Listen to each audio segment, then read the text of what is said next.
So I wanted to just spend a little bit of time trying to give some verbal words, not just written to words, to what interpretation means. So interpretation in terms of a social worker working with a client is helping you to understand why your behavior is what it is. Sometimes we all engage in certain behaviors and we think that's just the way we are, or we think that we're confused as to why we're having a certain feeling or reaction. But when we talk to somebody about it, we end up being able to make that connection.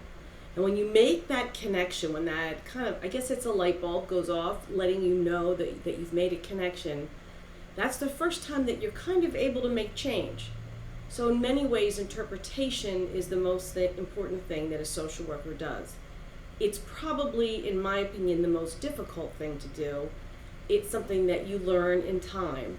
And in more advanced degrees, you'll learn when to use it. But I just want to talk about some basic interpretation skills, although this is an advanced skills class. Let's take, for example, Mike, a student I had. Mike worked in a drug and alcohol rehab. He was in my class frequently, but would get calls and have to run outside. I got to know him over the course of 2 or 3 classes and learned eventually that a lot of the calls he got were either a desperate parent wanting him to try to help their child get into some kind of a program, or a bereaved parent, someone who had just gotten bad news that their child had died of an overdose. And I noticed when he was in class, he was jumpy all the time. And we would talk and I got to know him, and finally I was able to say to him, I think you have some post-traumatic stress disorder. And I was able to give him an interpretation and let him know that he is chronically, all day long, expecting bad news. Either news that's going to make him go into overdrive to get somebody help, or news that someone's life has ended.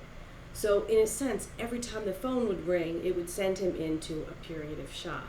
And he didn't have any rest between, he wasn't able to replenish himself. That's a form of interpretation. I had another student that was in my class, her name was Nicole.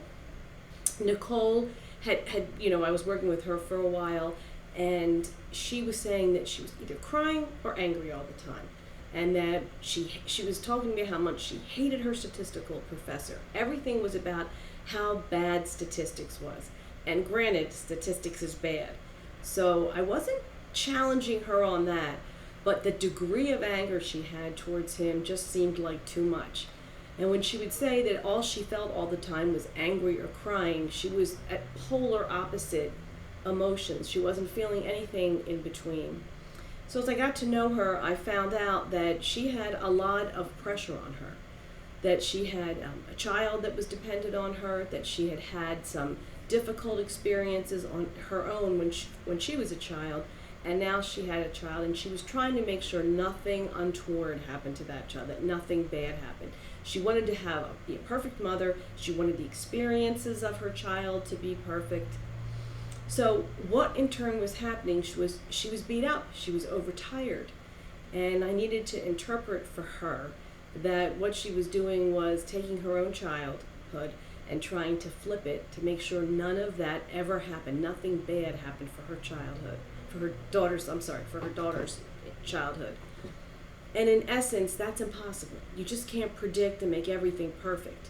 So if you're trying that hard to do it, you are either going to be overwhelmed and filled up and crying all the time, you're like a cauldron, or you could end up explosively angry at the slightest thing. Well, take a statistics class, right? You all know that that's a hard class. So it was easy for her to put all the rage against the teacher and put all the sadness in the other times.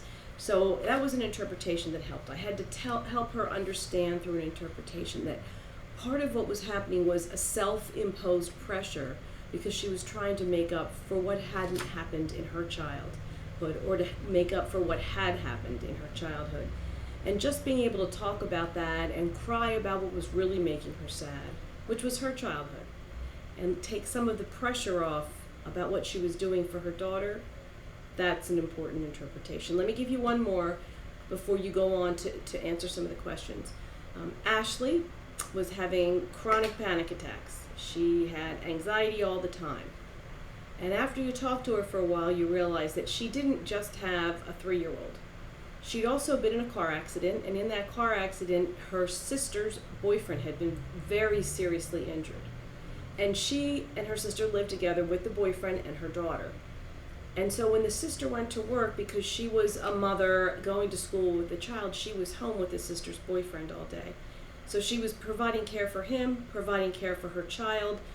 Every time she looked at him in his injury, she remembered the accident that they had had. But she had to be strong for her child, and she had to be strong for her sister. So it was almost like the anxiety and the panic were a result of that accident, but also the only way she could get herself to take care of herself. And we did some interpretation around that. That when she had an anxiety attack or panic, she would breathe, she would go to bed, she would make sure that she had a cup of tea, she would do different self-care things just because of the panic attack. But it would take a full-blown panic attack till she would recognize that she needed some help and she was depleted. I hope this helps a little bit with interpretations. So go ahead and get busy with the module and answer some of the questions that are on there, and thanks.